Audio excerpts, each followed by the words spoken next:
Well, thank you, Jonathan. The state we're in, is God the problem or the answer?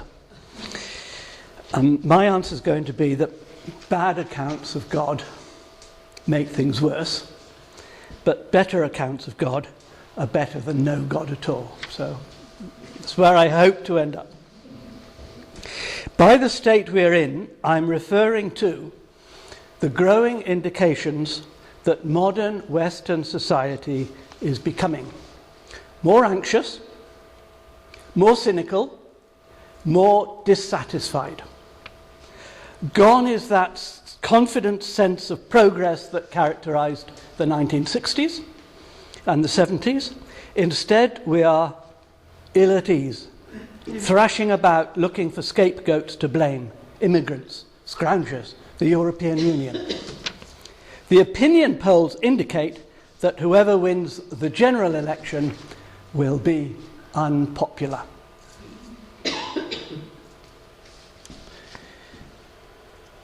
For example, we're destroying the environment we all depend on.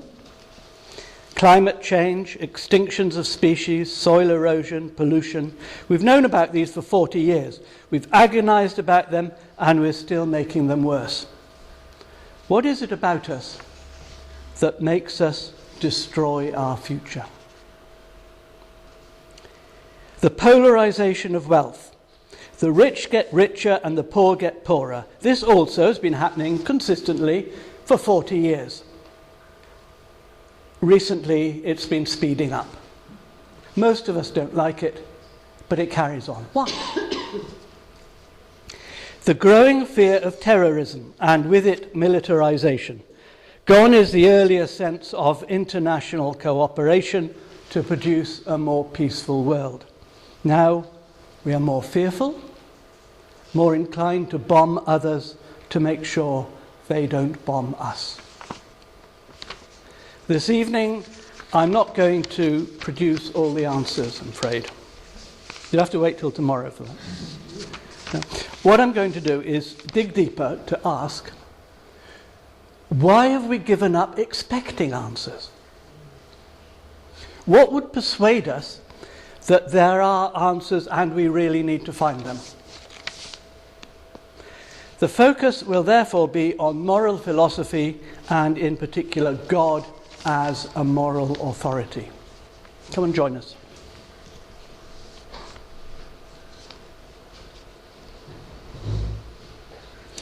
So, to set the scene, a short history of the human race with respect to this question. Anthropologists have found that all over the world, archaic societies developed explanations of how the world works, their equivalent of science.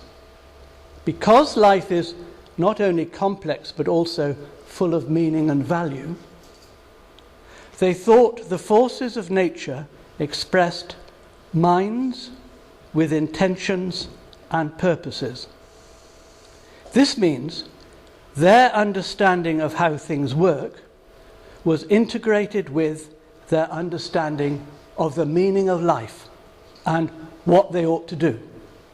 Science and theology in combination produced an integrated theory of reality, natural theology. Traditions like this develop over time. Sometimes a tradition becomes reactionary and forbids new ideas in the interests of sticking to tradition. In Christian history, this happened in the 15th and 16th centuries, time of the Reformation. If you want to know what you ought to do, look up God's commands in the Bible. Divine command morality.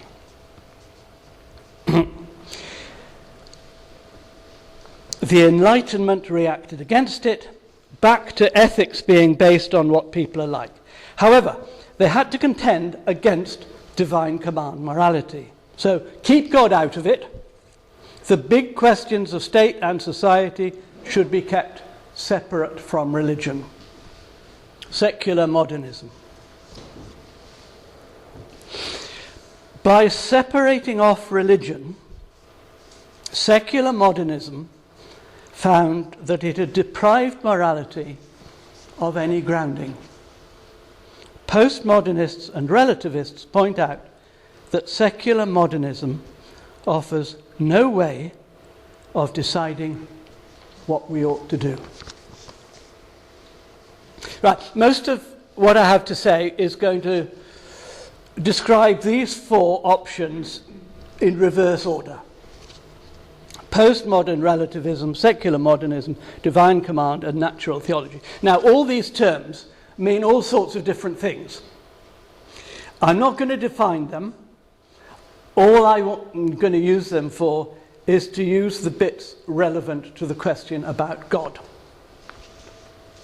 So, all the other things I won't explore. Right, so, postmodern relativism.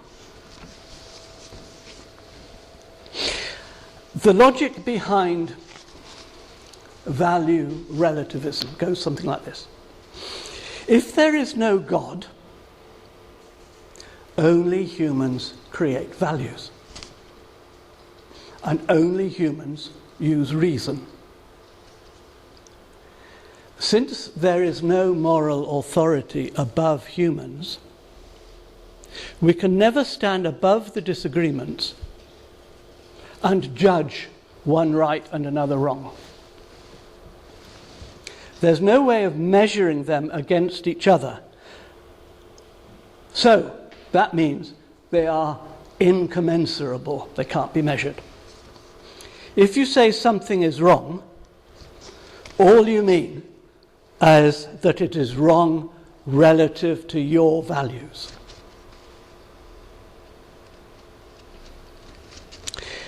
In any one society, the values that dominate are the values of the most powerful, the ruling classes.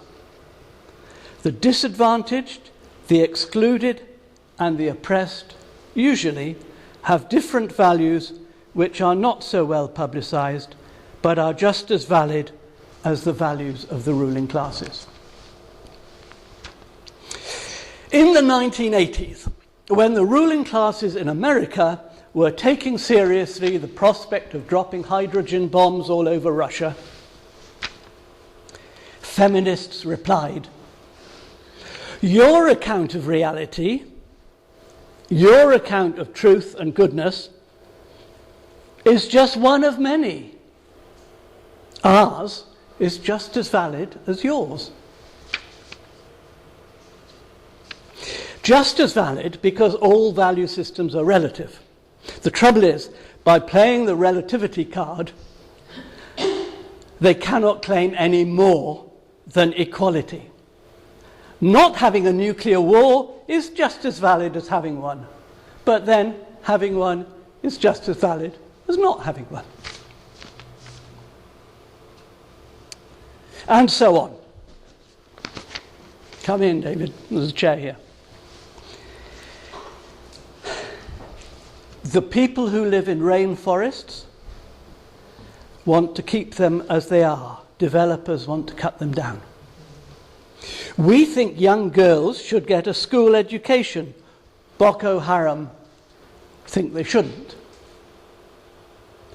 These are differences in values. The differences are incommensurable, because there's no higher authority to judge one right and the other wrong. There are no right answers. If there are no right answers, there is no universal progress. The idea of progress, postmodern commentators say it comes from the Enlightenment, and then where did the Enlightenment get it from? Well, it got it from Christianity. We are what we are because we've evolved this way. And all our modern science and technology doesn't change human nature. We will always have conflicting values, so we will always fight over resources. we will always kill each other. Conflict is inevitable.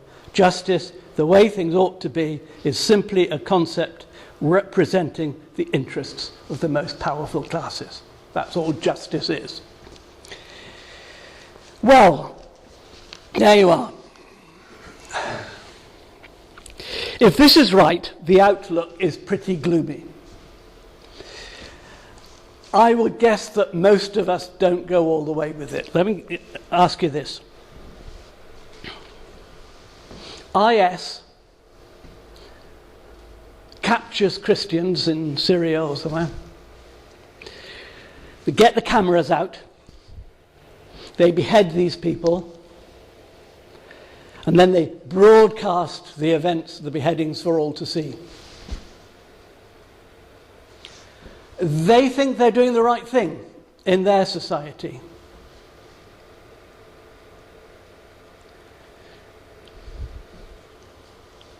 Is it the right thing to do in their society? Just as our society creates values that we accept, their society creates values that they accept. And there is no moral authority competent to say that one is right and the other is wrong. Does that sound okay to you? No, it's how it is. When you watch the news about beheadings like that, do you say to yourself, they're not wrong, they're just different? Or do you shout at the television and say, what they're doing is evil? Right, that's the issue. If you ever feel that what they're doing is definitely evil, you will be presupposing that some societies have higher moral standards than others. You will be presupposing that there is a higher moral standard that can judge these things that are going on. Now, do you follow the logic of that? So you will be presupposing some kind of truth that transcends our own ideas, a transcendent authority of some sort. Right, now if there is any such thing at all, we're moving on to the next one. Secular modernism with its universal theories. There are transcendent truths about right and wrong. If we find out what they are and apply them, we can solve our problems and the world can make progress. The way to do this without reviving God is to say that some values foster the happiest societies with the most fulfilled people. So we work out what works, and we deduce from it what we ought to do. The most influential 20th century example of this approach is a book by John Rawls, The Theory of Justice. Has anybody come across it? Yeah, some of you have. Massive book. The core idea is Rawls invited us all to imagine putting on a veil of ignorance. So we put on our veil. While wearing this veil, none of us knows which character we're going to play in real life. We discuss what the principles of justice ought to be. Since none of us would know which character we're going to play, the safest bet would be to opt for an equal society. Rawls's point is that imagining what we would vote for behind this veil of ignorance tells us what a good system of justice would be like in real life. It would be designed for equality. Well, that was Rawls's theory. He wrote his book in 1971. What he's given us is really a God's eye view although he doesn't say that. A transcendent mind equally concerned for all the individuals, able to see the results of possible actions. Now, what's happened?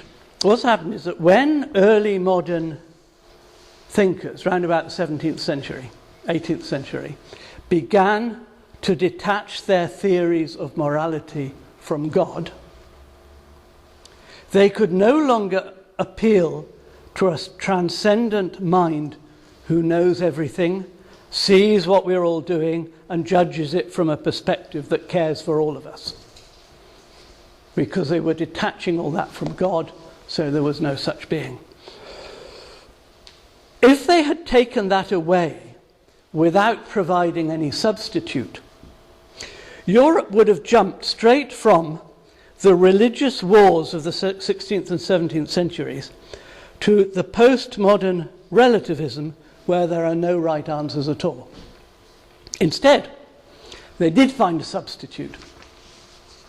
They replaced the all-knowing and all-caring judgment of God with an enlightened elite.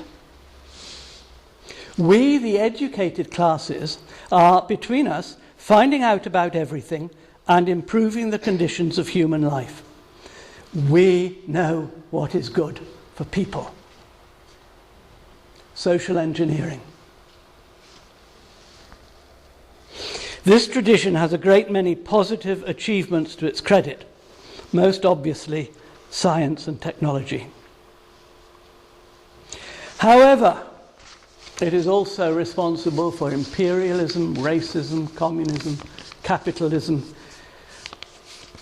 all in the name of progress. Hitler, Stalin, and Mao had their personal ambitions, but they also thought they were improving the state of the world.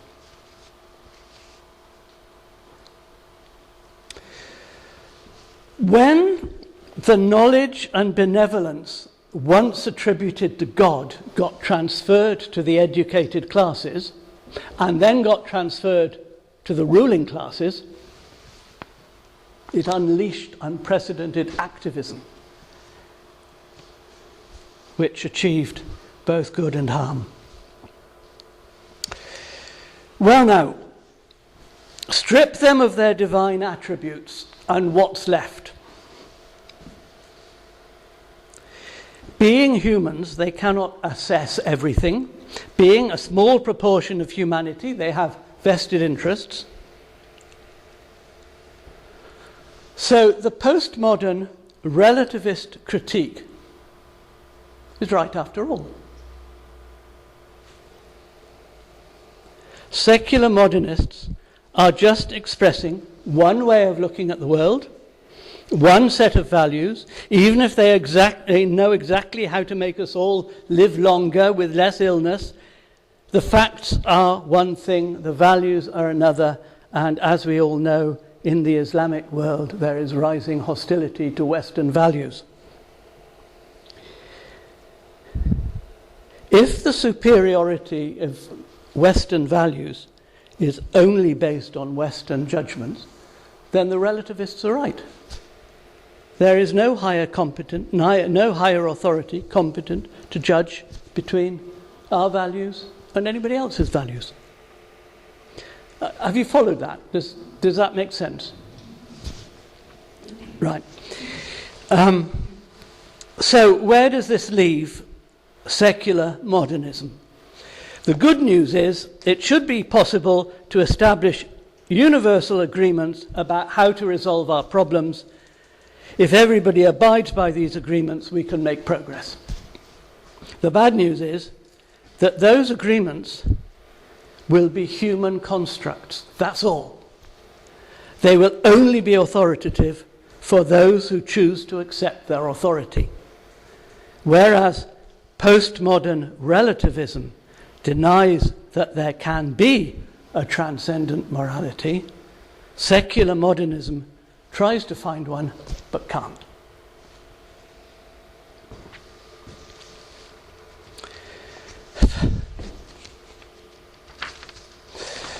Right, to recap so far, As long as we disagree about values, there will be conflicting perspectives. Conflict leads to power struggles. Power struggles usually lead to victory by the most powerful. They then impose their values on everybody else. To resolve conflicts in a more constructive way, we need solutions that transcend self-interest. Conflicting parties need to agree on some kind of moral authority that takes priority over self-interest. What kind of moral authority might that be, and why should anybody pay any attention to it? In fact, we do it all the time. Normally, we don't treat our moral values as just subjective, like our taste in music. I mean, we normally think that the things we disapprove of are really wrong. And when we do that, when we think that, we're implying that there is some kind of higher moral authority. And usually we don't speculate any further about what kind of moral authority this would be. When we insist something is wrong, we appeal to a wrongness. But we don't think through this, what is this wrongness? In secular ethics, moral authority always was a moving target for that reason. At first, rights and duties were ways of describing God's laws. By the end of the 18th century, the revolutionaries in both America and France could speak of self-evident and inalienable rights, as though these rights were quite independent of God, but demanded obedience. Now just think about that. Once they have been detached from God to become free-floating moral imperatives, wandering about in moral cyberspace, shooting commands at us, why should anybody care about them? Why should anybody feel obliged to obey them?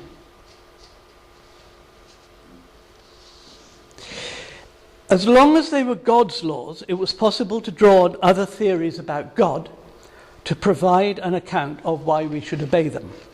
Many ethicists therefore argue that in order to make sense of our moral beliefs, we need to believe in some kind of transcendent moral authority who knows our circumstances, knows where our true interests lie, cares for the well-being of everybody, and therefore knows what we ought to do. That's the logic of it.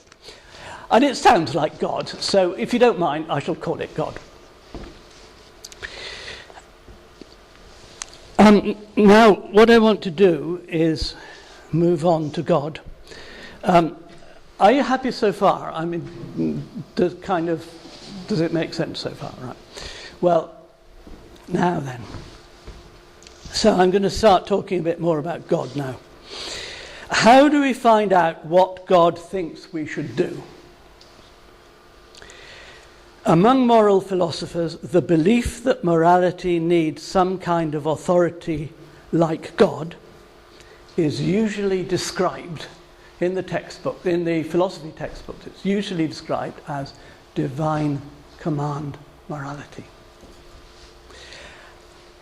It is a most unfortunate term. We can see where they get it from, but nevertheless, divine command suggests that God has laid down commands and all we have to do is obey. And this is exactly what Calvin says here. It was a common view in the Reformation and it has been revived recently. Here's Calvin. The Lord, in delivering a perfect rule of righteousness, has reduced it in all its parts to his mere will, and in this way has shown that there is nothing more acceptable to him than obedience.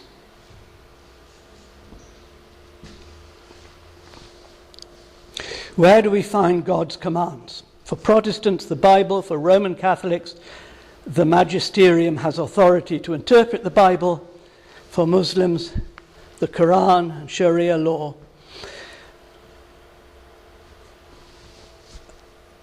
we've all heard people appealing to divine commands, haven't we?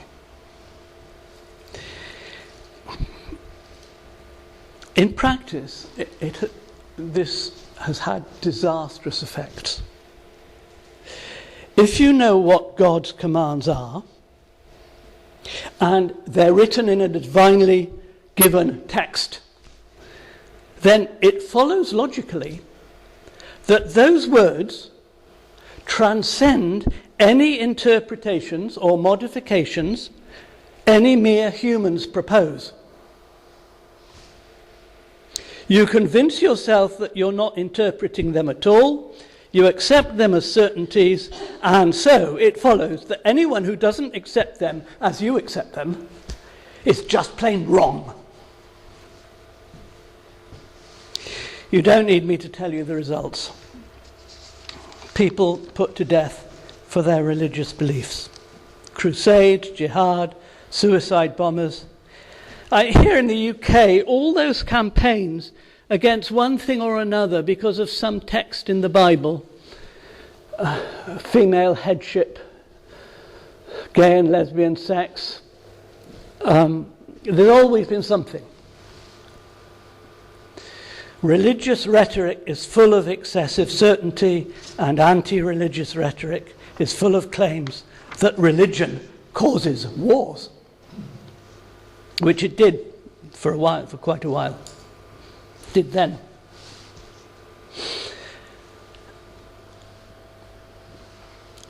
According to divine command theory, believers and unbelievers ought to mean completely different things by their moral judgments.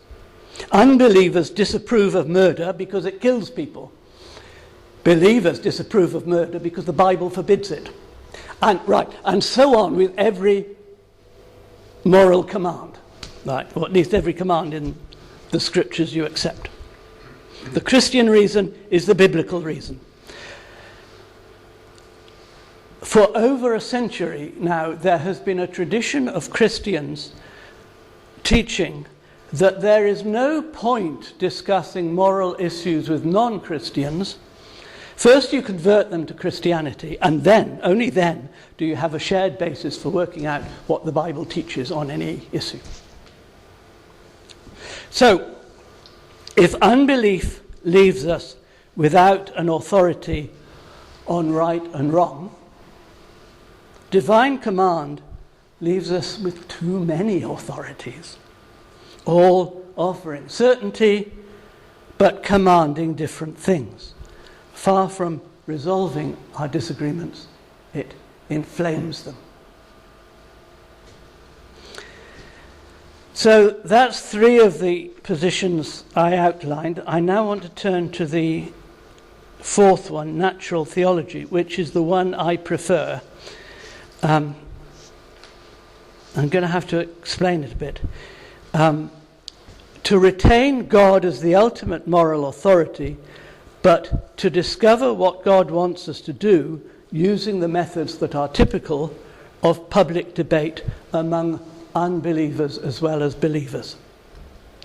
This is usually referred to as natural law, an aspect of natural theology.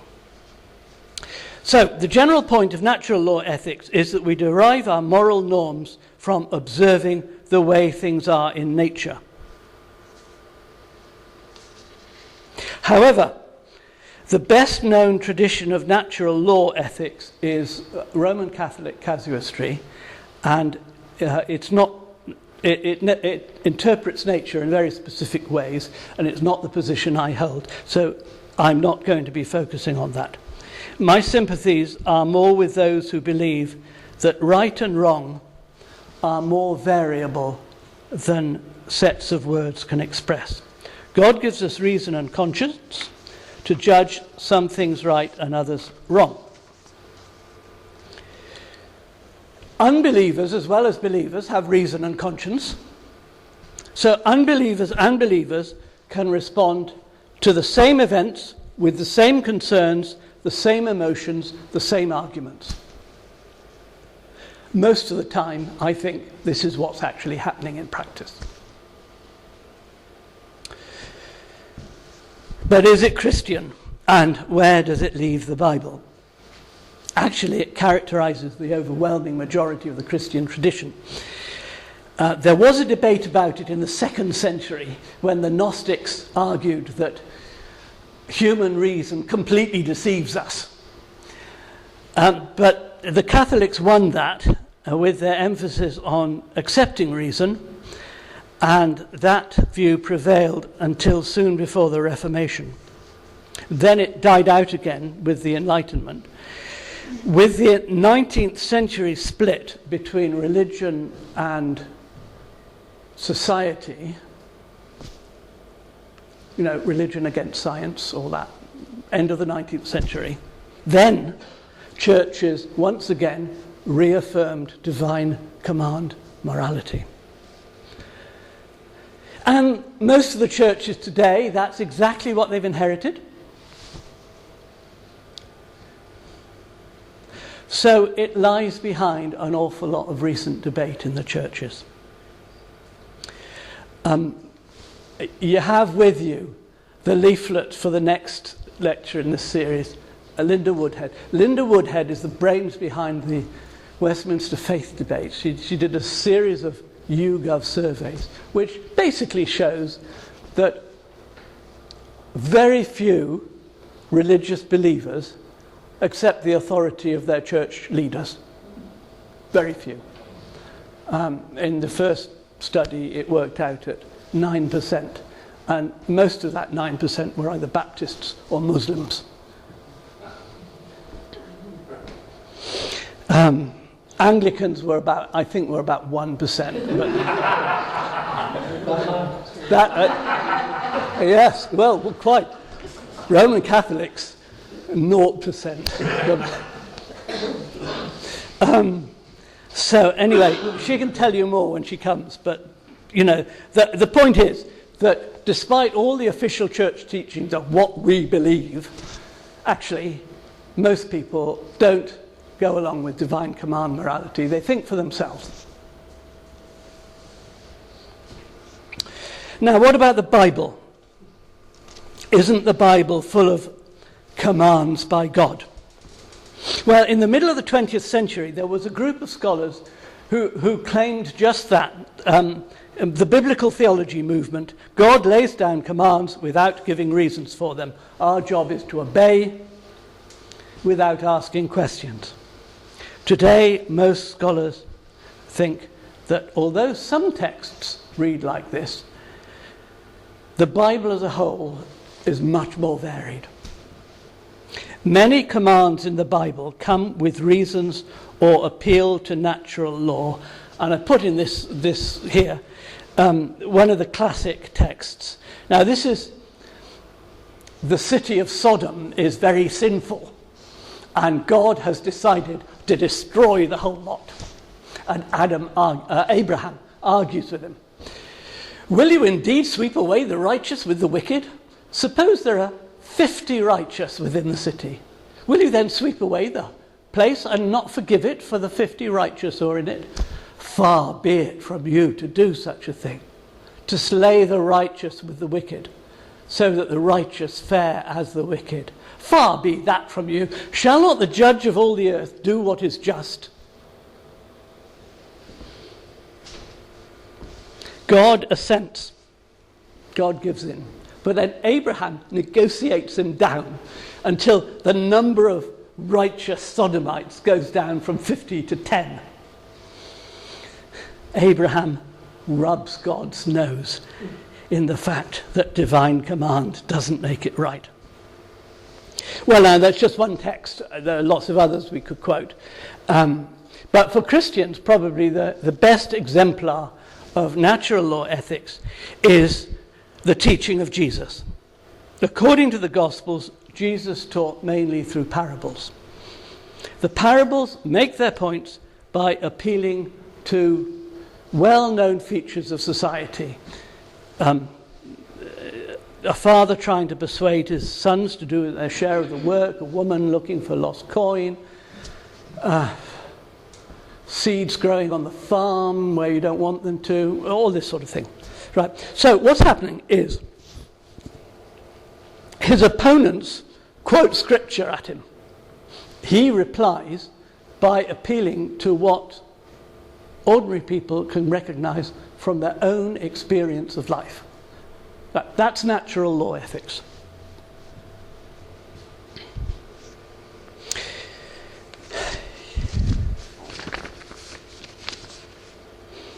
Right, that's the end of my 4 types of theory. And what I want to do now is just reflect on where they leave us.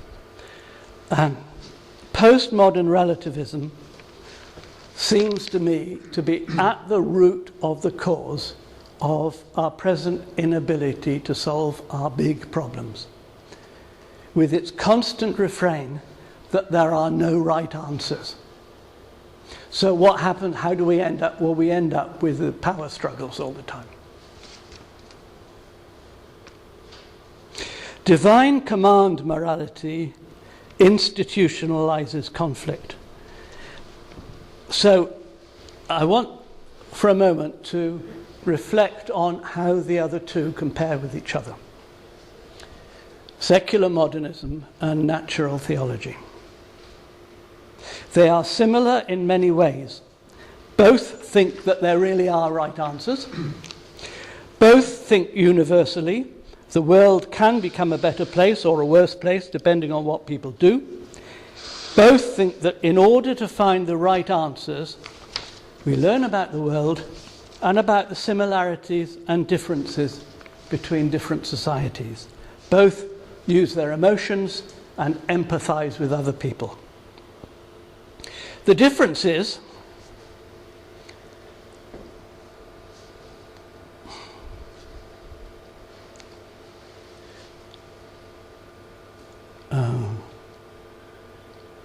the differences are some believe in God and others don't. Does it matter? If believers and unbelievers care about the same things for the same reasons, does it matter whether they believe in God? Have you completely wasted your time coming here this evening? Well, I think it does make a difference, but I want to be clear what sort of difference it makes.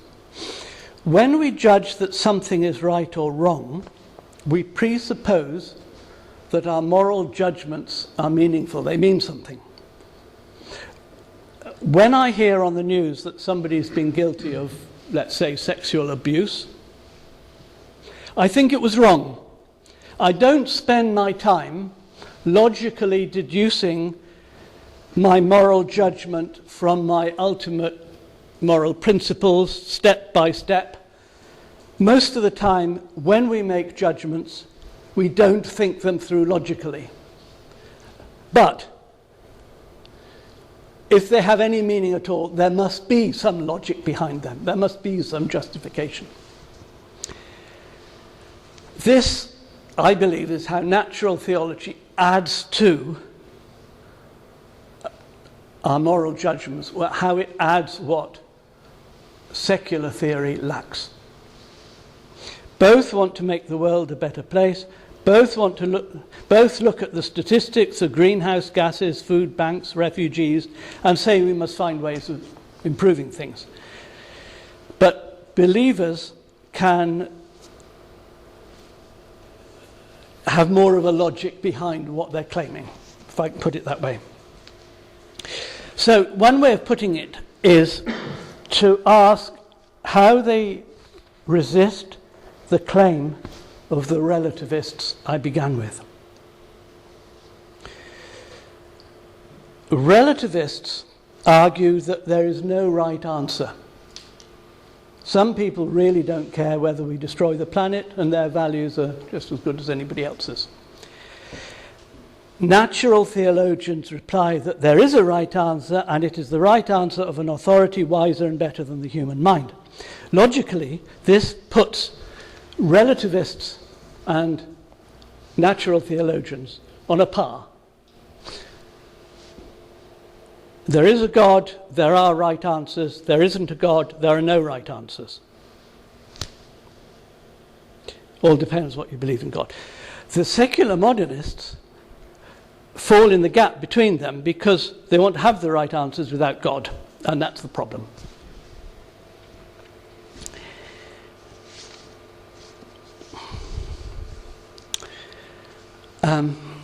Nearly finished now. Practical implications. Again, this is a question of how believing in God makes a difference compared with not believing in God but still caring. 4 points here. First, relationship. Believers have a range of spiritual practices that can help us relate to transcendent moral authority. And spend time reflecting on what it would want them to do. Typically, we pray. Unbelievers don't have equivalent practices and resources. Secondly, strength of commitment. People who understand what they believe and why they believe it, and how it fits coherently with their other beliefs, are more likely to express it in practical action. Thirdly, unconscious values. We all live our lives on the basis of some values. We inherit values from our families, our neighbours, personal experience, and the media, mostly unconsciously. Most of us don't think through the logic of our values, but we are influenced by the people who do. Values which are strongly held for clearly expressed reasons are likely to survive longer and be more influential. And finally, my last point, every society has a range of acceptable values and plausible beliefs. Now, what I mean by this is, for example, in most of Britain today, if you say Boko Haram are right to abduct schoolgirls, you will be jumped on. It's outside people's plausibility structure. At any one time, society offers its members a range of plausible values. As long as it seems plausible that there are no true values at all and we all create our own, then it is easier for people to accept whatever suits their own self-interest. Where there is a strong belief in some kind of true moral authority, it becomes more plausible to think in terms of right answers, universal progress, and the common good.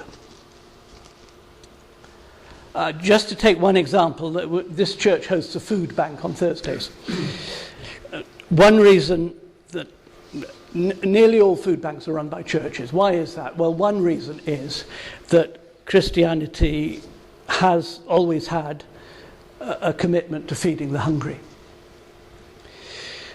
Some of the volunteers know this, some of them don't, but they're influenced by the ones who do.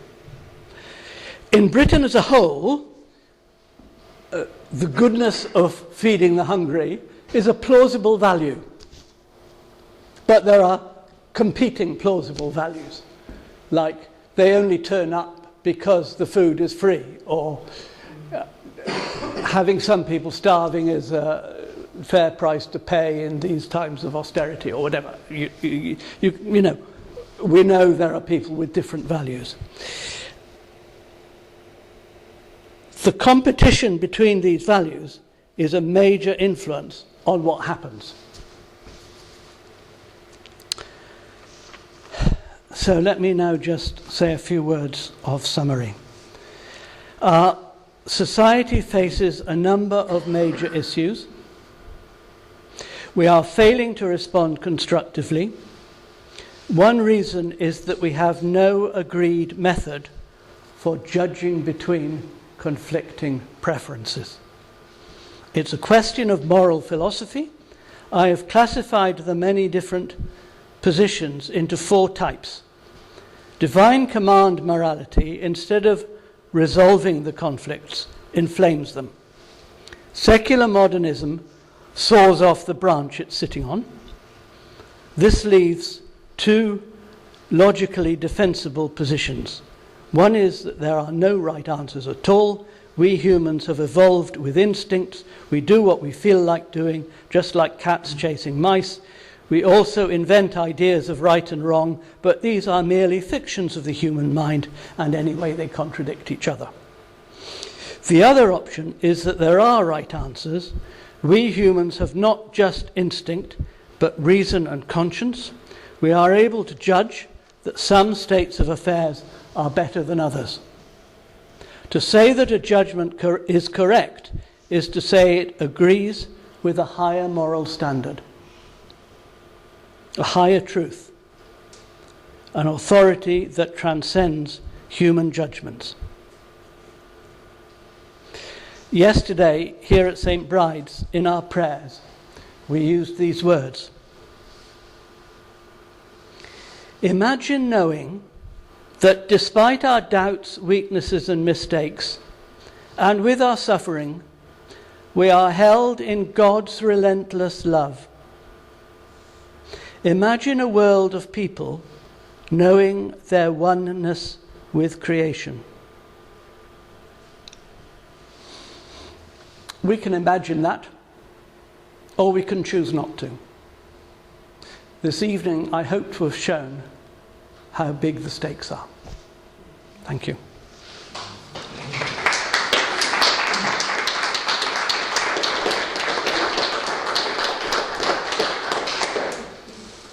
Well, Jonathan, thank you very much. Much food for thought there. So, I'm sure we want to formulate some questions and maybe some comments as well. And I'm going to suggest that we take a couple of minutes just to sort of pause and think about that, and maybe speak to your neighbour or somebody close to you. See whether you can express what the most important question is that's arising in your mind, having listened to what Jonathan shared this evening. So, talk to one another and just begin to formulate what are the key questions here. What are the things that need to be asked or need to be stated? So, okay. See and hear all sorts of fascinating conversations going on here. And maybe one of the things that was emerging in our little conversation here was to do with a willingness to listen to one another across the usual boundaries of morality and understanding, and that maybe out of such a willingness something new is capable of emerging.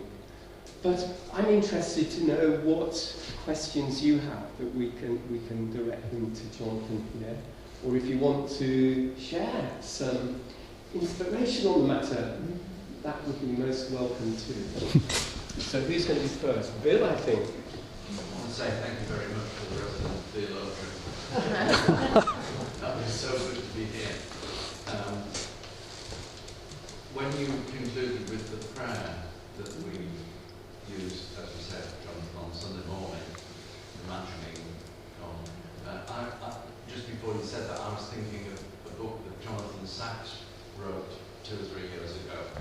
And the main, one of the big thrusts in that book was the only absolute is love.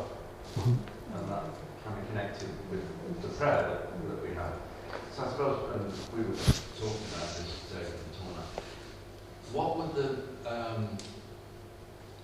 secular modernists think about that? Would they think, well, that's just a bit woolly and subjective and not up to doing much? Or does it have a real place in natural theology, which is where I would be too, that offers a way forward? Right, yeah. Sorry to play that. The role of love, Yeah. how it fits. Well, I must say that my 4 categories are, there's a huge range of different perspectives, and people argue about it all the time. In my experience, most secular moral philosophers who don't have a place for any kind of divine being usually don't have an emphasis on love, no. The debate is well, we've got a rough idea, what is right and what is wrong, but how do we explain that? How do we have a theory that makes it work? And I gave you the one, John Rawls's theory of justice with the veil of ignorance. There are lots of others, obviously, and yes, they're really looking for theory, a rational theory, to explain. So, yeah, love doesn't work like that. So it's the theologians who talk about love, yeah, definitely. Love would equate with experience, perhaps, which is one of your...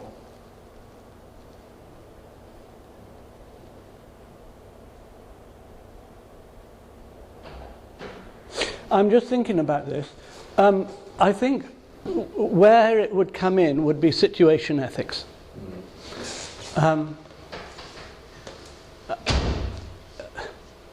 Yeah, the most common. Are you all right there at the back? Yeah. Okay.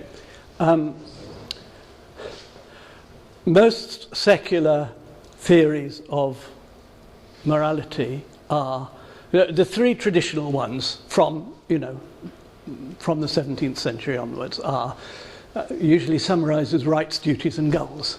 Right, natural rights or duties, moral laws. The main exponent of that was Immanuel Kant, and by goals we mean consequentialism, utilitarianism, greatest happiness of the greatest number. Now, all those 3 are attempts to explain why some things are moral and some things are immoral. More recently, Alistair MacIntyre has tried to revive the idea of virtue or character. Stanley Hauerwas has focused on character. That by doing the right things, we develop the habit of doing the right things. So when a critical situation arises, if we've tended to do the right things, we're more likely to do the right thing when we haven't got time to think. Conversely, if we spent our time focusing on getting what we can for ourselves without worrying about anybody else, we're more likely to do that in a critical situation where we have to think quickly, that sort of thing. So that's virtue ethics. Now, situation ethics is a bit like virtue ethics. It became popular in the 1960s. Do you remember? Does anybody know about Joseph Fletcher? Situation ethics. Yeah. It was. The idea is that you do the loving thing in each situation. But again, we're talking about a theologian. Actually, he lost his faith later, but nevertheless, when he wrote the book, he was writing as a theologian. So the point would be, every situation is different, and we need to judge every situation from the perspective of love, which is, I think, what you were meaning. Yeah. That was the trajectory. Yeah. I remember being very influenced by Fletcher's book. Well, one of the things he was famous for was, he was an American, so this is in dollars. Man to woman. If I offered you $1 million, would you spend the night with me? Woman, shocked. Well, I suppose for $1 million, yes, I would. If I offered you $500,000, would you? And she said, well, yeah, for $500,000 I would. If I offered you $5, would you? What sort of a person do you think I am? Oh, we've already decided that. That was Joseph Fletcher. Right, yeah, yes. So John, yeah. Would you say that morality was something that had to be discovered rather than constructed? And the Bible was a set of stories of life to help us in the discovery. I think my take would be that the right thing to do is to be discovered in each situation. But we have guidelines, we have precedents. But there's always the possibility of the guidelines not working this time. Yes, so and we discover it by being loving people who care about each other and part of loving community. Sorry, the lady at the back. Yeah. I was just wondering, if you morality to God and sort of has a relationship with Him, then is something moral or not because God says it is, or because He knows it is? Right. Really good question, because it hits at the interface between that divine morality, divine command I was describing. Did you all hear it? No. Do you want to ask it again louder? If there is a relationship between morality and God, is something moral or immoral because God says it is, or because He knows it is? Yeah, right. My answer to that would be,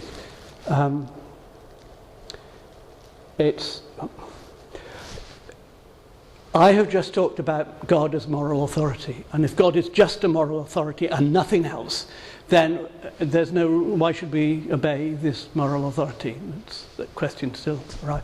So this is the point at which it only works if there are other things as well we believe about God. And my answer would be, it's like a kind of follow the maker's instructions. So I'm importing an assumption that the same moral authority is also the creator and designer of the universe and humanity. Not, however the creation was made, I'm not denying evolution or anything. I'm just saying that, there is a responsible person. There is a responsible moral mind behind the whole system. So that would be my kind of approach. So it's like following the maker's instructions. Does that make sense to you? Or I'm not sure whether I've answered. I just wondered if I can give an example in the gate about Sodom and Gomorrah, where sort of God started off in one position, but then Abraham sort of managed to change his mind. Oh, right. Yes. He was sort of Yeah. got from one out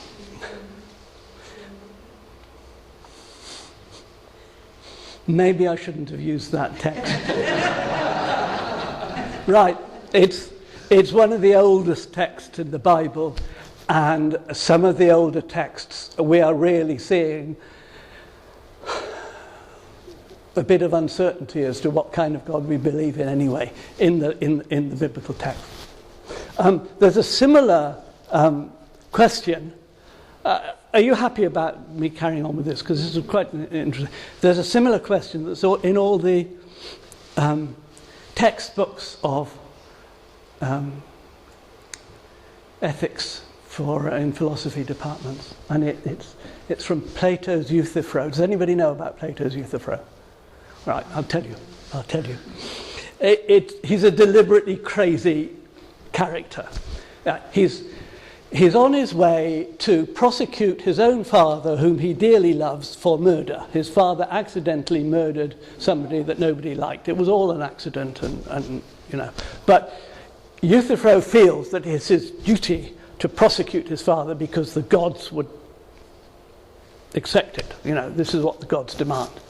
And as he's going there, he meets Socrates. This is, one of Plato's books. Okay. And Socrates says, is your action right because the gods command it, or do the gods command it because it's right?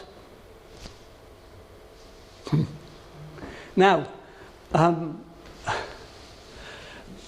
the situation in the book is crazy, but nevertheless, it is constantly being repeated by ethicists to point out that we can ask that question about any morality today. Does God command? If it's a way of arguing that God is totally irrelevant to all our morality. If God commands it because it's right anyway, well, forget about God. You should do it because it's right anyway. If it's right because God commands it, then we're back to that divine command. God, as far as we can see, God is being totally arbitrary. Why should we obey a God like that? That's the sort of dilemma. And all the ethics textbooks have this in it, as a standard one. And to me, it works with Plato's God, but it doesn't work with any of the great monotheisms today. Because in Plato's God, Plato's God is usually described as a demiurge, which means builder. So this builder God has built the world, following blueprints that already existed, the forms. So all the standards had already been put in place. So you've got two different authorities here. So that's why the question in the Euthyphro works. But if you believe that it's the same divine being that has created the universe to work in particular ways, then you can't separate them out like that. Morality ends up being a case of, you wouldn't buy a car and try and do something other than driving it the way it was designed to be driven. And the same with living in this world. Does that make sense?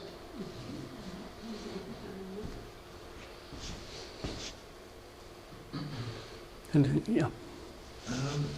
I listened with interest to the whole thing, and I shared with one of my names, and I shared them that what came across to me in all of it, even the divine commands and the whole lot, is the egoic mind will find conflict in everything, and the egoic mind cannot solve the moral problems at all. And it came to me that Jesus said, "Father, forgive them, for they know not what they do." And that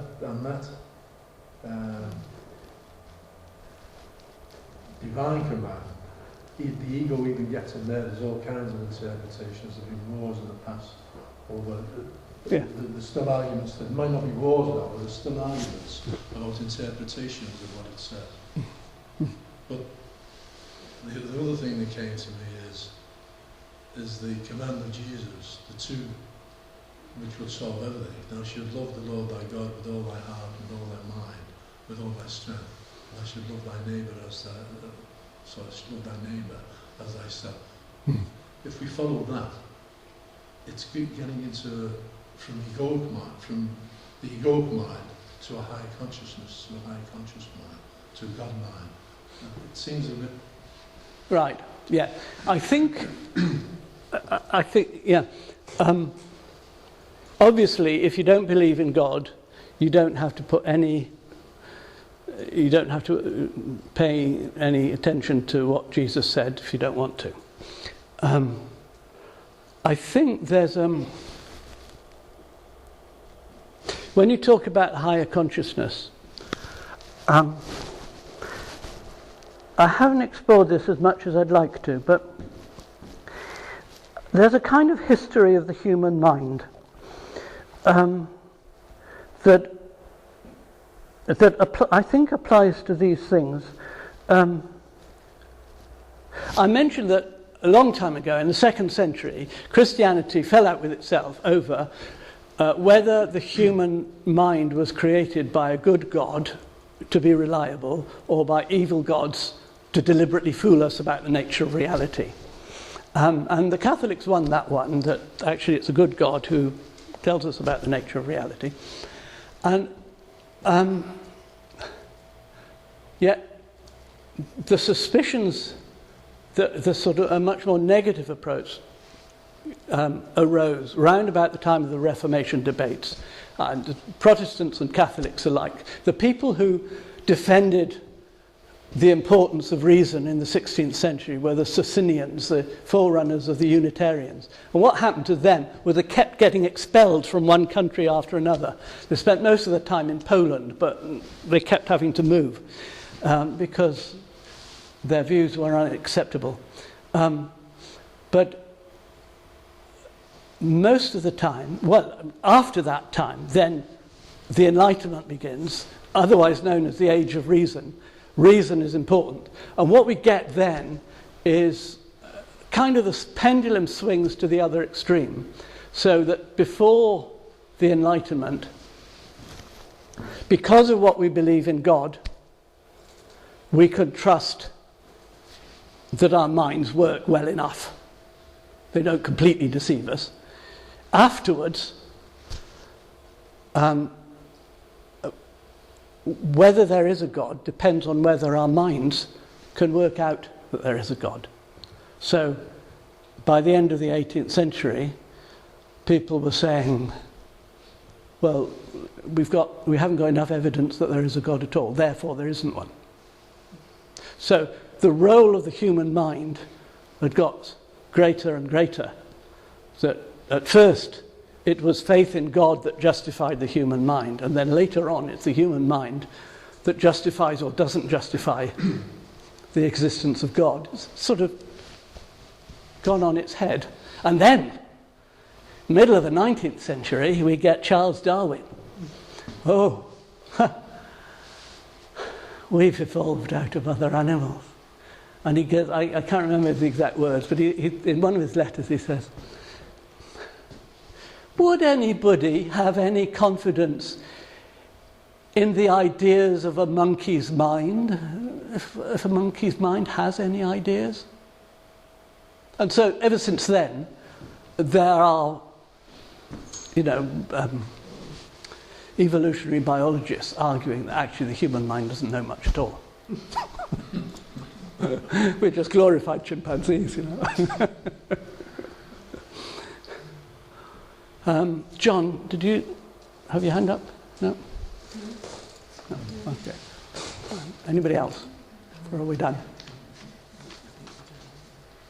Just something I was reading recently which I thought was quite interesting. I can't remember where I read it, but it was saying that if you asked any one of us if your opinion is right about everything, I think we would all say, well, no, obviously I'm not right about everything. But then we go on, and for instance, react as though it is. Yes. You ask somebody, well, what are you wrong about? We'd all struggle.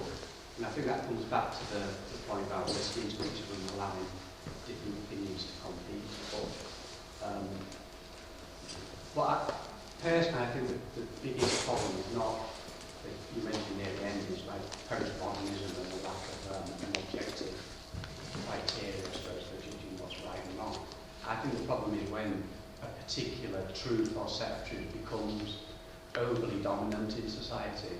Mm-hmm. And I think that's happened throughout history with religious and political ideologies. But I think the last 30 odd years since Thatcherism in our time, the myth has grown and grown to become almost unchallengeable politically, that the interests of one particular part of society, big business, is synonymous with the interests of society as a whole. And that hardly goes challenged now.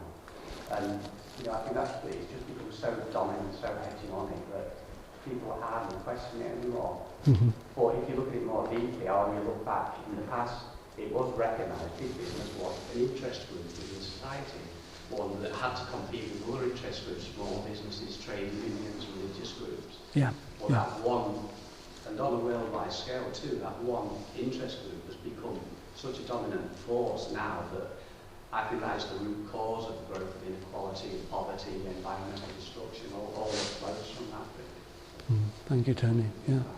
Yeah. I think there's a lot of truth in that. Anybody else, or are we done?